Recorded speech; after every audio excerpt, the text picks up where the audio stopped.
years. Good game, man. A really good game. Like I said to Martinelli. Hello, Antonio. Nice to see you again. Hello, good afternoon. It's gone through Laporte. Rodri!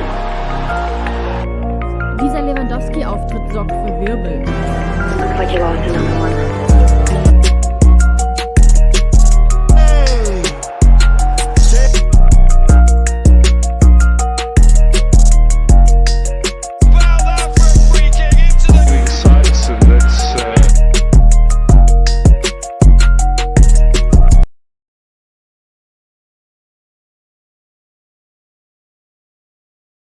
Welcome back. Welcome back for the second time running today to the Lisso Football TV. And obviously now we're going to be doing an Afcon wrap-up show. So basically this is the third episode with Mameni Young. And we've been, if you guys haven't checked out like the previous two episodes, you can always go to my YouTube channel. It's at Lisso Football TV, and if you just type out Lisso Football TV, you'll find me. You'll find this. But anyways, jokes aside, guys, it's been a long day. I just finished doing a 1 hour show previously with my guys, previewing the weekend's games in the Serie A, Serie A, Italians, Serie A, La Liga, and EPL. And yes, we covered all pretty much the three leagues. And yeah, man, it was a great show. And catch us again. Obviously, we're gonna be back on Monday with the same gents, and we're gonna be looking over obviously to the upcoming fixtures and all that. But yeah, man, I just thought we should do this wrap-up show with Mameni Young. He's running a little bit late. Mame, he comes at African time. He specializes in African time. So, apologies for that. But guys, if you just joined in now, obviously, I'm about to actually go through the Afcon. Obviously, the last time we were here, the group stage matches, the third matches of the group stages, basically the final matches.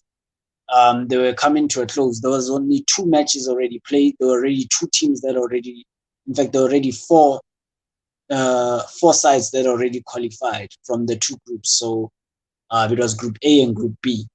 And right now, as I'm sitting here, obviously Cameroon is about to play in a couple of minutes' time, and obviously we've also got. We're also gonna cover the last 16 games that played, already, and some major shockers, major shockers. Like honestly, at this point, I always said that this Afcon is gonna have it's gonna have someone unexpected who's gonna win it.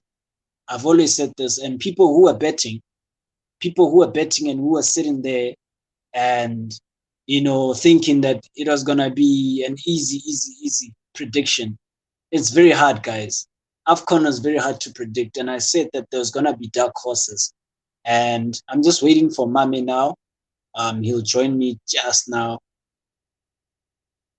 I'm just gonna add him to my stream now, and I finally have the man himself, my guy. What's up? Hey, coming on an African time. You're specializing in this African time thing, man.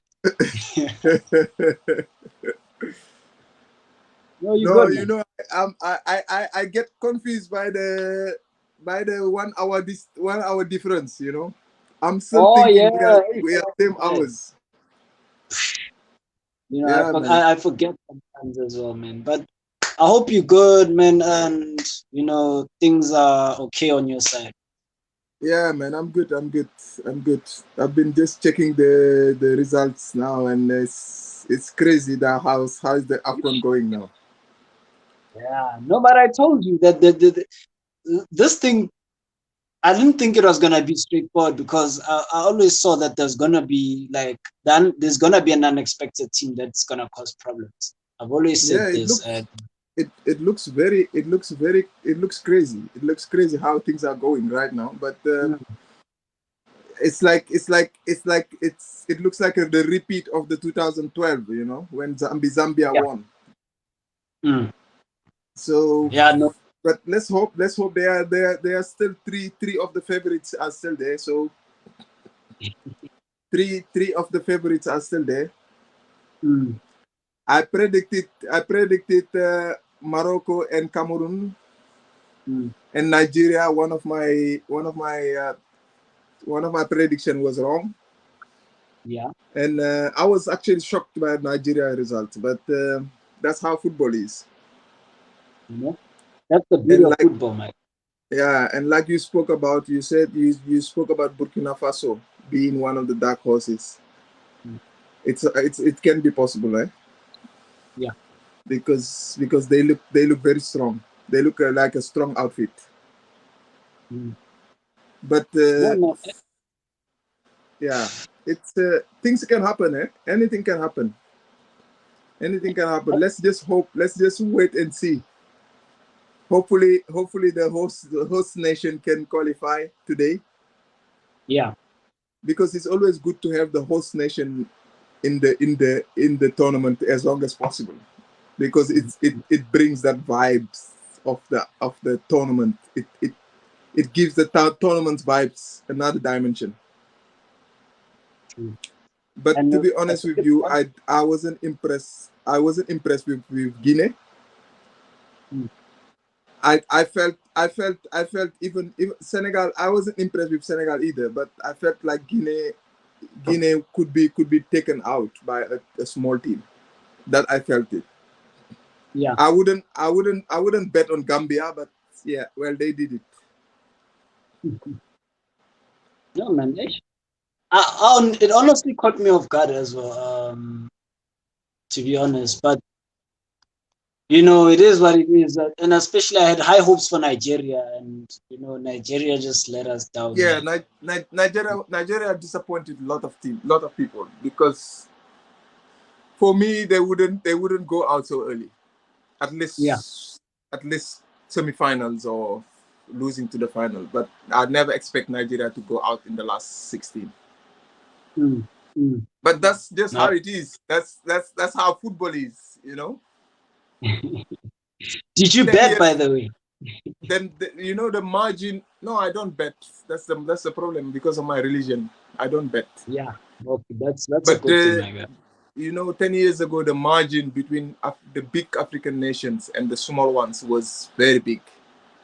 And the result of the first rounds tells you that the margin is not big anymore. It's a very small margin. And that's what we have experienced now.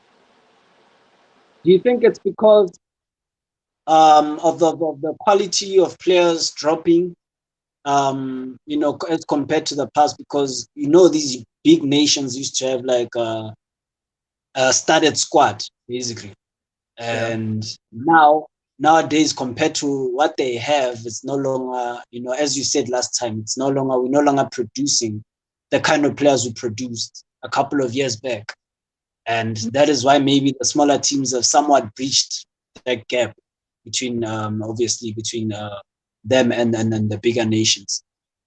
Yeah. No, I don't think it's a drop of standard. More like improvement of the other side. Yeah. Because you know, football now, everybody can play football. And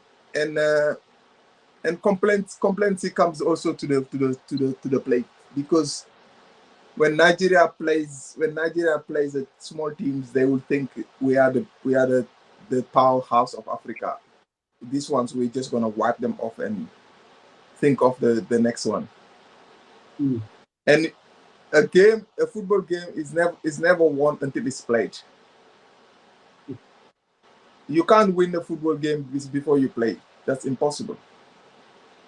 So you gotta beat those teams before you think of the next stage.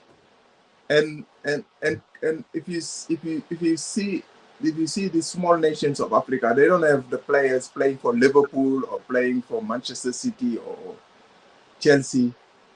but they play in leagues in Europe that plays Europa Cup, and those ones they play in Norway, they play in Sweden, they play in Denmark.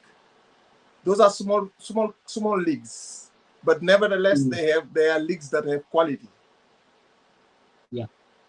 And the gap between the top to those leagues is not so big. You know, Nice. so that tells you everything. That tells you everything. But yeah, man.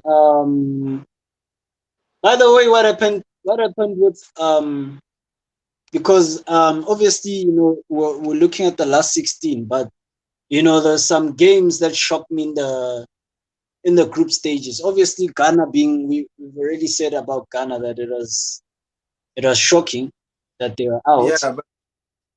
But Ghana, And yeah, Algeria, I was surprised.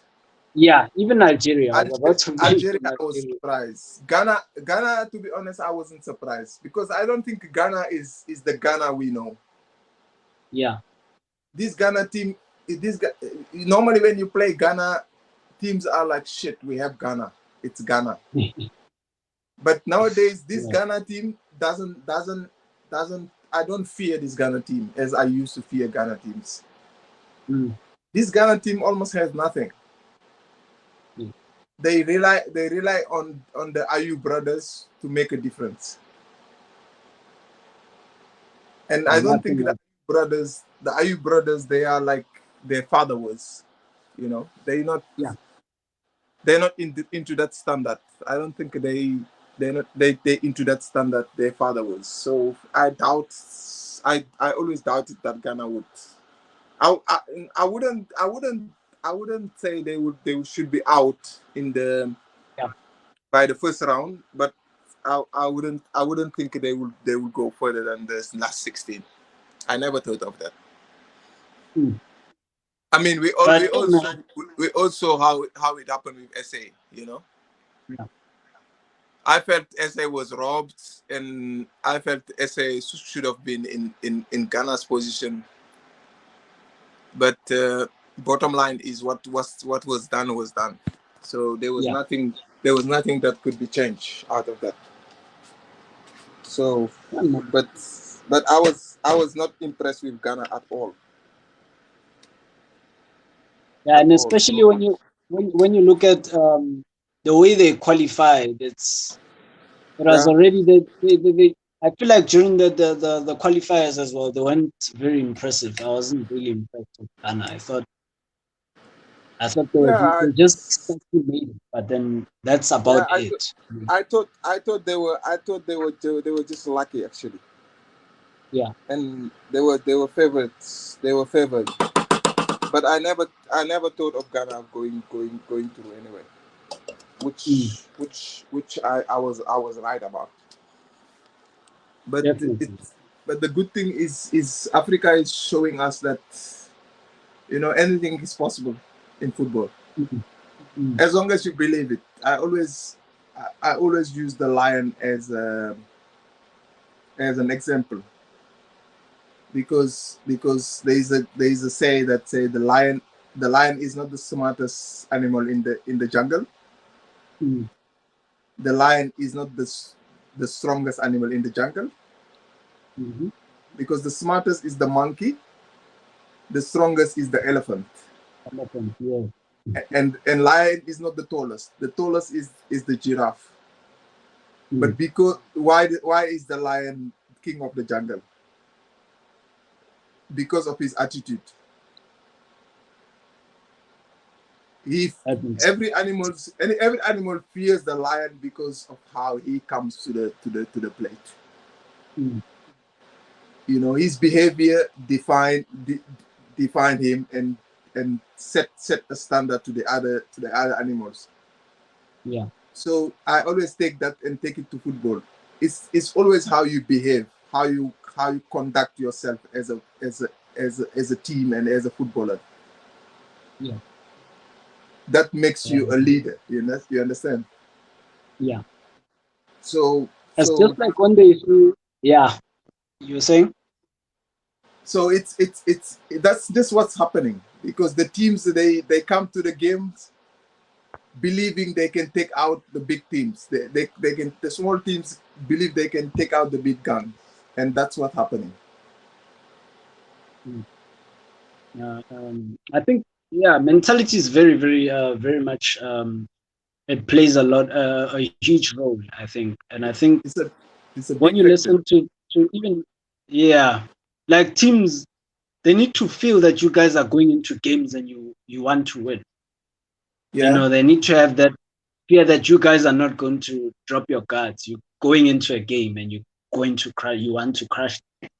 yeah, And I feel like that creates, towards the opposition, that creates that sort of feeling to say, yo, we in crap here. We in shit, because these guys are not yeah, going to come here and play around. yeah. And I mean, man, going back to the Algeria situation, man, I was shocked. I don't know, like it was how they went through a whole group stage, just getting, like, they got 1 point in the whole Yeah. group stage match. And You I don't know what happened, but People, I mean, people said that it's a winners hunting. Like champions, when you win a championship, it's always difficult to come to the next one. yeah, Like Gavin Hunt always say, winning is easy, but retaining it is difficult. it's the difficult part. True.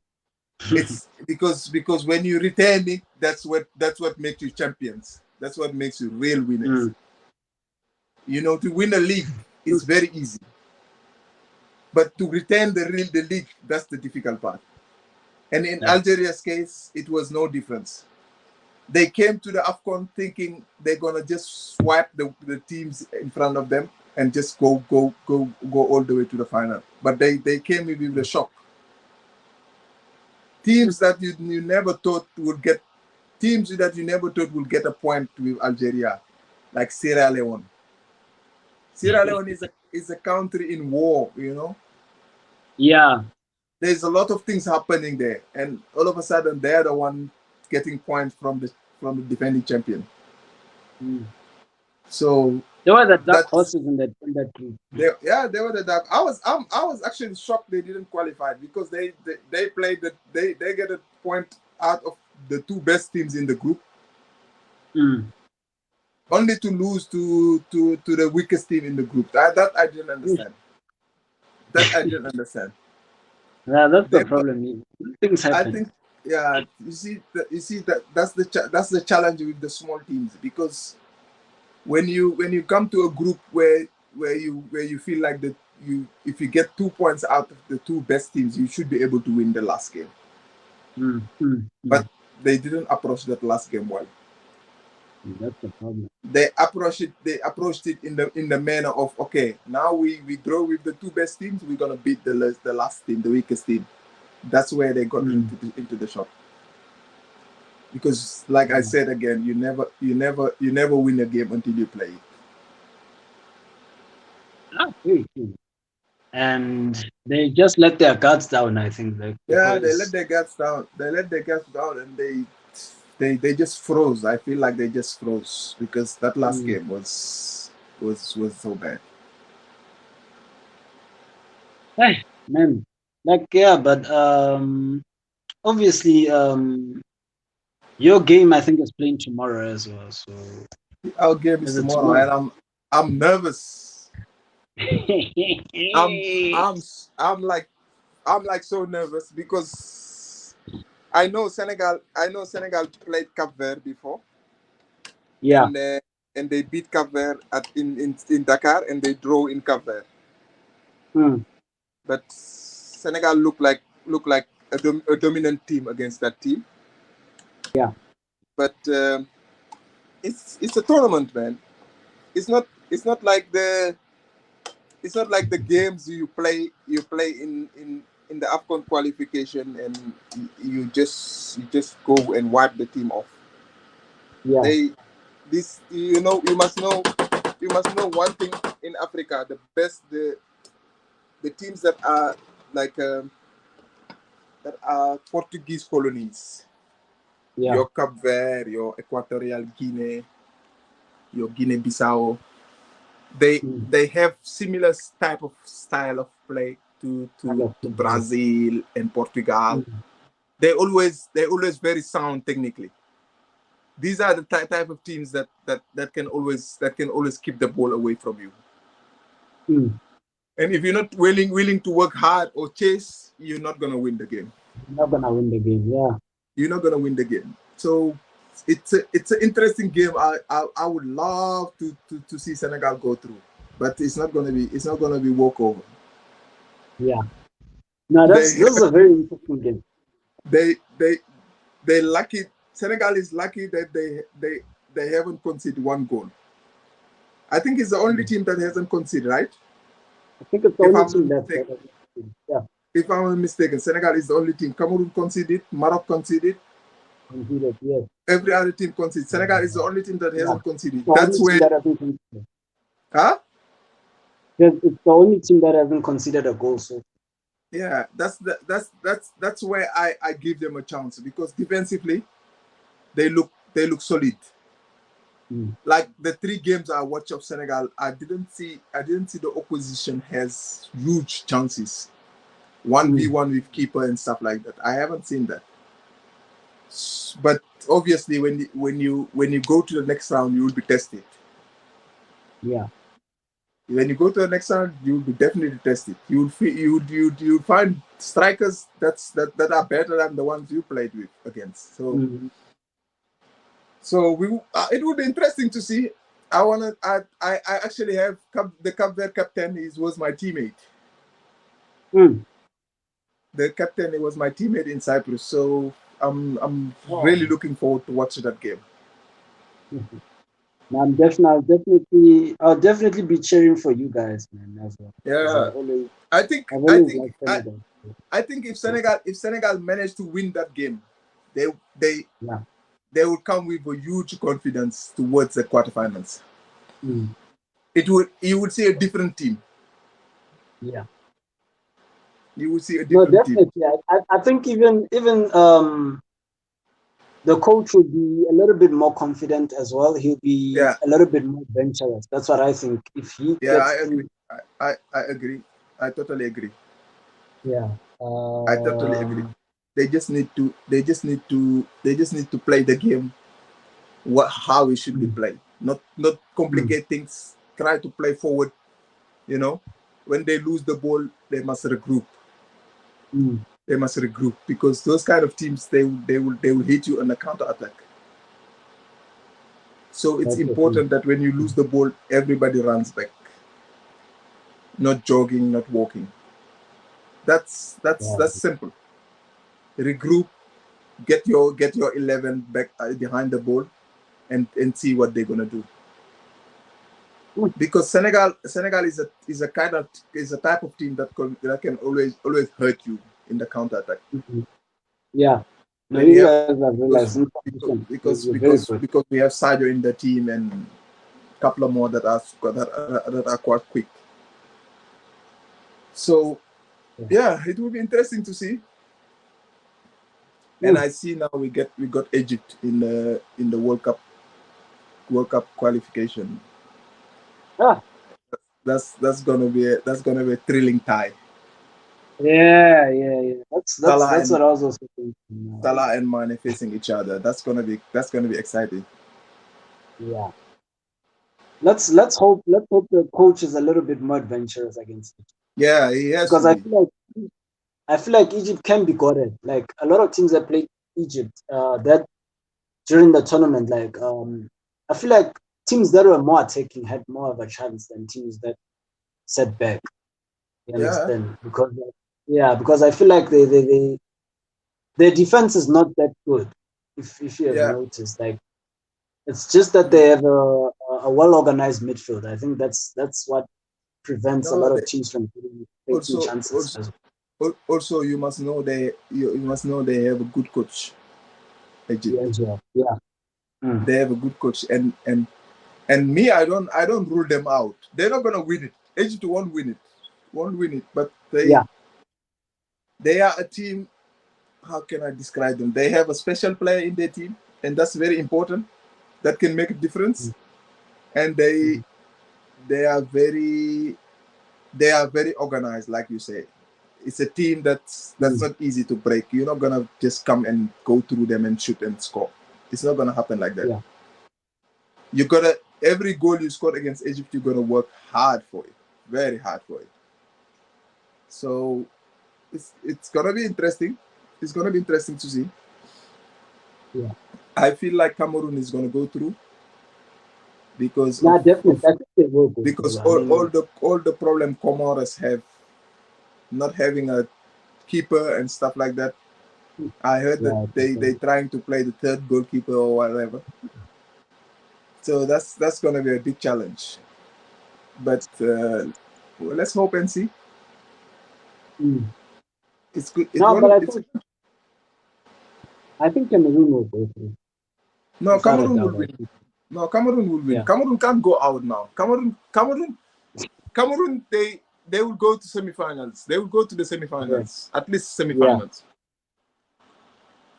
Host nation, it's always like that. When you host the tournaments, you always have that edge. You know, they always have that edge to qualify. But we will see how it's gonna go. But yeah, man, besides you guys tomorrow, you've got Morocco. There's Morocco versus Malawi as well. So yeah, Morocco, Malawi. That will be actually interesting. I want to see how Malawi play against Morocco actually. Yeah. Because I feel like Malawi is the coach has set up Malawi in a good way, you know. They are a team that are set up good, and they're not so threatened going forward. Yeah. They only have Mango, who's the threat in that team, and there's another guy that plays right wing. Yeah. But they look solid defensively. They work together, and and in my point of view, that's very important, because these organized teams, they are always difficult to play against. Yeah. Because they are set up in a way that's very difficult to break. And they've also got an experienced team as well. Most of the players are like 25, 26, 28. Yeah. Most of them are at those ages. So yeah, they are in the peaks. They are in the peak of their career. Yeah. So they want to show that some of them they're playing for contracts and stuff, or new deals and stuff. So they will have to show what they got. Yeah, so it's not gonna be an easy for Morocco. It won't be. No, it won't be easy for Morocco. I'm like picturing that game as a one-sided game. But Malawi will have a glimpse of counter-attacks to try to break Morocco. Yeah. That's how I see that game. Yeah, because I feel like Morocco will have obviously more of the majority of the ball position. And I feel like they will definitely have the ball. Morocco will have the ball. That's completely understanding. But they must just be careful. They must just defend well when they don't have the ball. Because if they leave their defense open, Malawi can use that. Definitely. But obviously, we also had Guinea and Gambia. Gambia obviously going through beating Guinea 1-0. Yesterday it was today actually. Played earlier today. Yeah, they played now. The game just finished like an hour ago. Yeah, I think I only caught like about 30 minutes of the game, but it was a tough game. They had 2 red cards. So, yeah. Gambia has 1 red card and Guinea had 1. So it's I'm actually happy for Gambia because they are our neighbors. Yeah. We speak the same local language, so it's just the two, they are the 2 different colonies. This Senegal is a French colony and Gambia is the English colony. You know Gambia and Senegal, it was 1 country before. At one point, yeah. Gambia and Senegal was 1 country before. It was called Senegambia. That was the country before, but when after the colonialism, it was separated to Senegal and Gambia. So those are my brothers. Basically, we have 2 teams there in the Afcon. You'll be rooting for them as well. I know you would have been rooting for them. Yeah, so no, but that's why I actually wanted to cover it's good for that. It's good for our area to have both teams qualify, and Mauritania is also one of them. Mauritania is also very close to Senegal, so we had actually 3 teams in that area. Guinea, you guys are cool, man. You've got Guinea-Bissau is there, Guinea-Conakry is there. So it's that region is doing well in African football. It's doing very well. I think it's the first time. The first time ever that we had all 5 in Mali, all 6 nations actually in that area qualify for Afcon. So that tells you everything about the footballers that's been produced from that side, which is good. It's very good. But as you said, the red card played also effect. I don't know, man. The red cards, I'd say the discipline with players has been bad, man, in the Afcon so far. Many red cards. So many red cards, and you know how Afcon is like that. Afcon is one tournament that's tough, and the referees. I feel like some of the referees don't they give yellow cards easy, but it's also Africa. It's also Africa, especially Gomez, Victor Gomez. That one is it doesn't. I think the cards they're burning him in his pockets. They're burning in his pockets. He has to take them out. Yeah, no, he's got a bad reputation in terms of his cards. I remember that guy.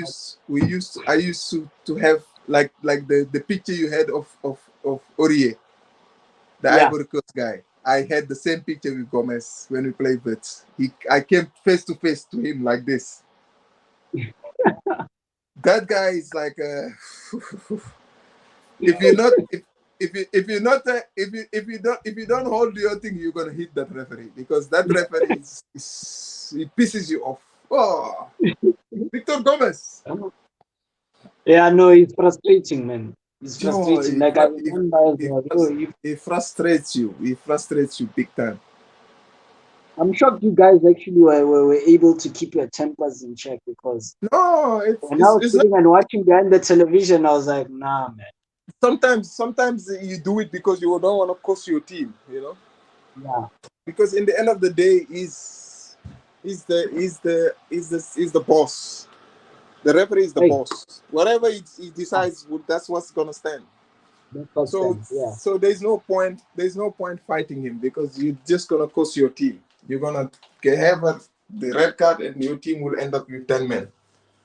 So you might as well just leave him, because Victor Gomez is. What do you guys think of also Daniel Bennett? Because I know people were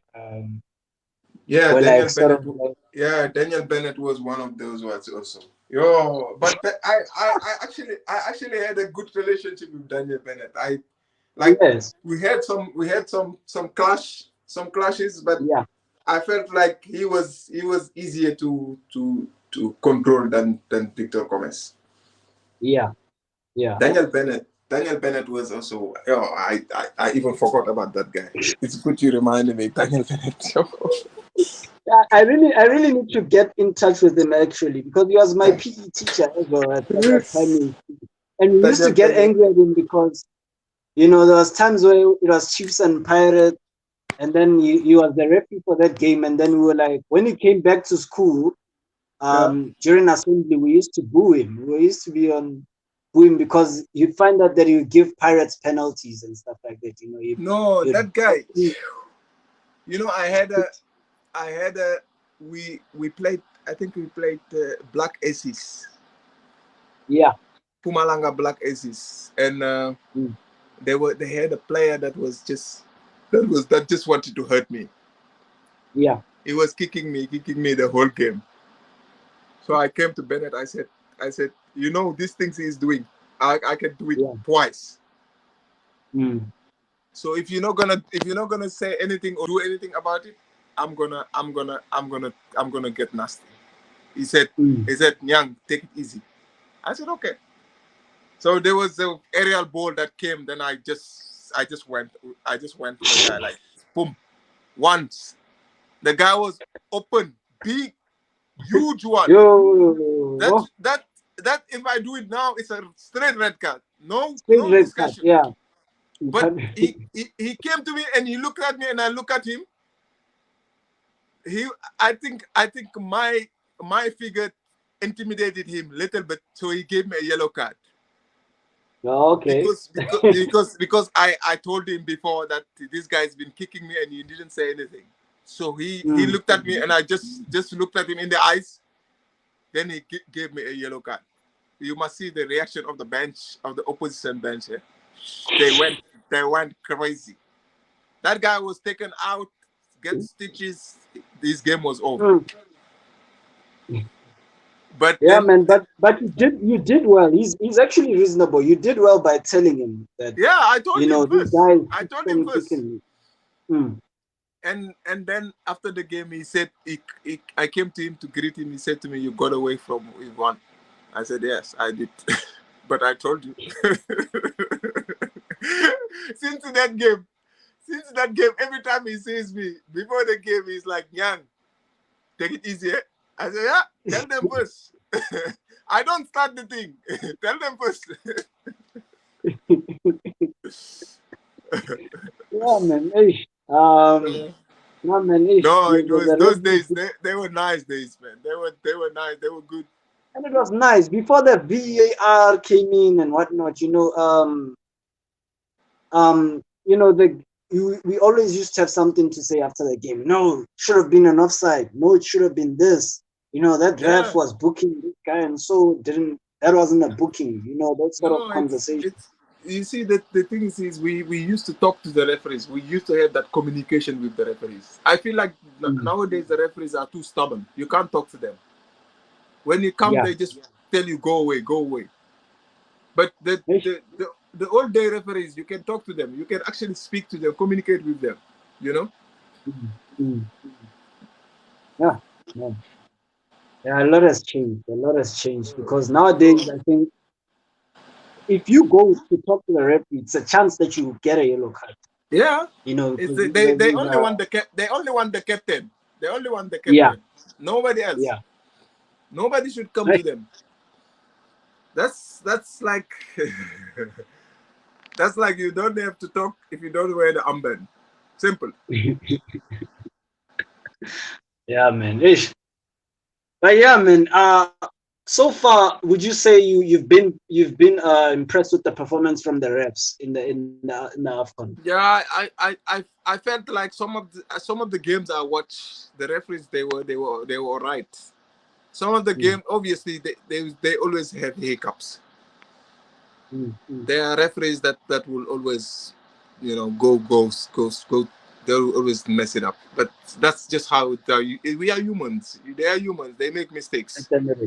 But it's good that they brought VAR into this Afcon because we need VAR into Afcon.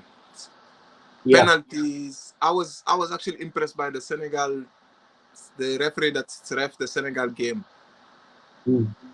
Not impressed, but he made a mistake by giving Malawi a penalty. But then VAR came into the play.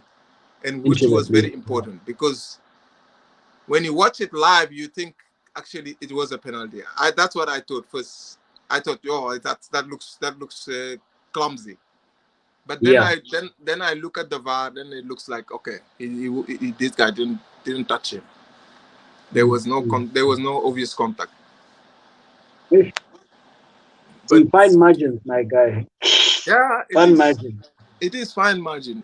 I think VAR. A lot of people think VAR destroyed the game, but I don't think VAR destroyed the game because there's how many teams has lost big games in big tournaments because of goals that are disallowed and goals that stood. If VAR was there, when Germany won the World Cup in Brazil, you remember that? I don't know if you remember that game. They beat Which England. one? They Oh, beat yes. England. Yes. Yeah. Lampard scored a goal. The I ball that remember hit the game. Was the it, ball was that it hit the when bar. they? It was Yeah, the I remember that was game. it was in the quarterfinal. The ball hit the bar and And it, yeah, went over the line. over the line. Yeah, England got eliminated in that tournament. I remember. And I and remember. and that game was 1-1. If they Mm. allowed that goal, it's a 2-1 lead for England. It could have changed the whole concept of the game. So I feel like VAR is like we were very unlucky. We didn't have VAR in our time. At the time, We were very unlucky. I remember I scored a goal in Norway here. I still have it on my videos on YouTube. The goalkeeper is holding the ball inside the net. The ball actually touched the net, but because we didn't have VAR, the goal was disallowed. So can you just imagine? It's crazy. No, it was bad. I mean, at least you are able to hold it together, man. I think I would have went crazy. Imagine now you scored a goal, and you can see that clearly the keeper is holding the ball in the net. You can see it with your eyes. Everybody that stood there, and the goalkeeper, normally goalkeepers, they hold it behind the line and they try to push it outside. Yeah. But this guy didn't even push it outside. He held it exactly behind the line. I'm like, and the referee is like 100 meters away. I'm like, come see. He even held it there. No, man. He That's held too it much. there, my friend. He fell. He's on the floor. He's holding the ball behind the line. That was like unbelievable. Unbelievable. No, man. No, you could see why this goal line technology thing came into place. Because I think they started with it first, and then they introduced that afterwards. I don't care what people say. That goal line technology and VAR are important in football, in modern football. It's very important because football players, they know how to dive. They dive. It's just their nature. They know how to dive. Yeah. So you can't eliminate teams by cheating. Everything must be fair. I was shocked actually. They don't have the World Cup qualification. They don't have VAR on it. That was shocking because remember, because if they had VAR, Bafana could have survived.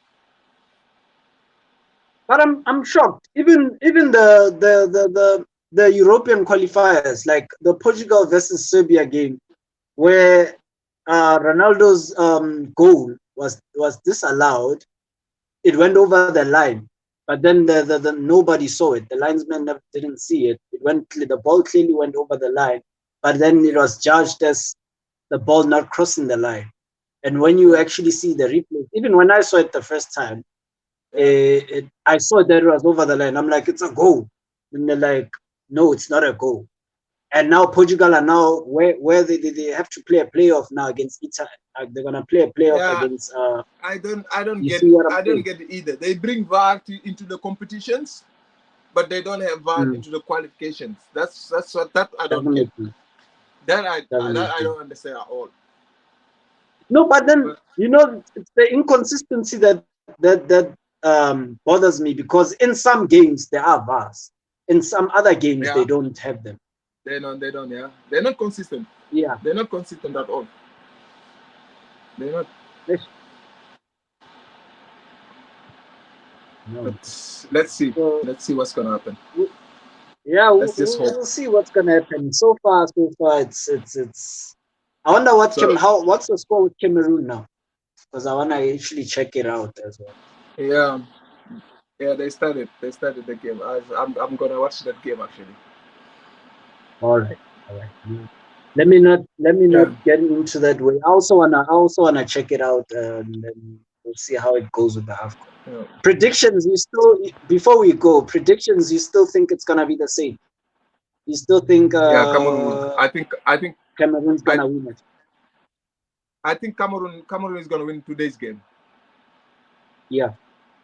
And for the tournament, I still predict Cameroon and Morocco in the final if they don't meet in the semi-final. What about They the might dark meet. horses, Burkina? Burkina Faso, if there is a surprise into the final, it will be Burkina Faso. Yeah. No, I Yeah, agree with that's you what I think. 100%. Yeah, man. But thanks again for the laughs, man. Because we need to hear more stories about you guys and refs, because we only see these things from like the behind the TV screens. We don't really, understand. We don't know what you guys go through when you're playing there, and you're dealing with these decisions and whatnot. So yeah, I'm hoping maybe next time. I don't know if I can get hold of Daniel Bennett. I don't know how to reach him, but if I could get hold of him, I'll probably have him on the show as well, and then we'll discuss how he's dealing with all those stuff. You know what I'm saying? But yeah, man. Happy to have you again, man. And Man. Thanks, hopefully man. we do this again next week, same place, same time. Always, no problem. Enjoy your night. Cheers, bro. Thanks. And that was Mami Nyang, and a great show again with the laughs. And I had fun tonight. I actually had fun in both shows, and I'm hoping that there'll be more shows coming my way. But yeah, man, we need to definitely bring a referee to the show one of these days. And Daniel Bennett he was my PE teacher, so I don't know how to get hold of him, but I'll try and get hold of him. Hopefully he comes on and interview him and stuff like that. But yeah, man, I'm glad you guys joined me. Those who've been with me since I started since 6 today. I'm just now closing the stream now. I hope you guys had enjoyed the show, enjoyed the laughs, enjoyed the different opinions, enjoyed the expertise. Obviously Mame is a very good expertise, an ex-player. He's he's a seasoned veteran, and he's doing his coaching course as well. Lovely stuff from him. Taking up his time to actually come on to the show and, discuss all these, football, and also share some of the stories that he went through. So yeah, man, that's what Let's Do Football is all about. Hope you guys enjoyed that. I am signing out. I'm finally done for the night. And yeah, man, I'll definitely catch you guys. I've got more shows. I've got more shows to do this week. I've got a preview show. I'm probably not gonna do a preview show because I don't think there's games taking place, Premier League games, but there could be La Liga. But I'll check. If so, then I'll have a preview show this week. I'm also gonna be inviting journalists. Every week there's always gonna be journalists who are gonna come in, and we're gonna discuss like the latest news that are going around in local and international football. And yeah, man, big ups guys. Keep supporting the channel. Follow me on subscribe to my YouTube channel. That's where everything goes down, and yeah, guys, have one blessed evening, man. I am finally going to sleep. Happy to be back home after 12 years. Good game, man. Really good game. Like I said to Martinelli. Hello, Antonio. Nice to see you again. Hello, good afternoon. It's gone through Laporte. Rodri! Dieser Lewandowski-Auftritt sorgt für Wirbel. Looks like you lost another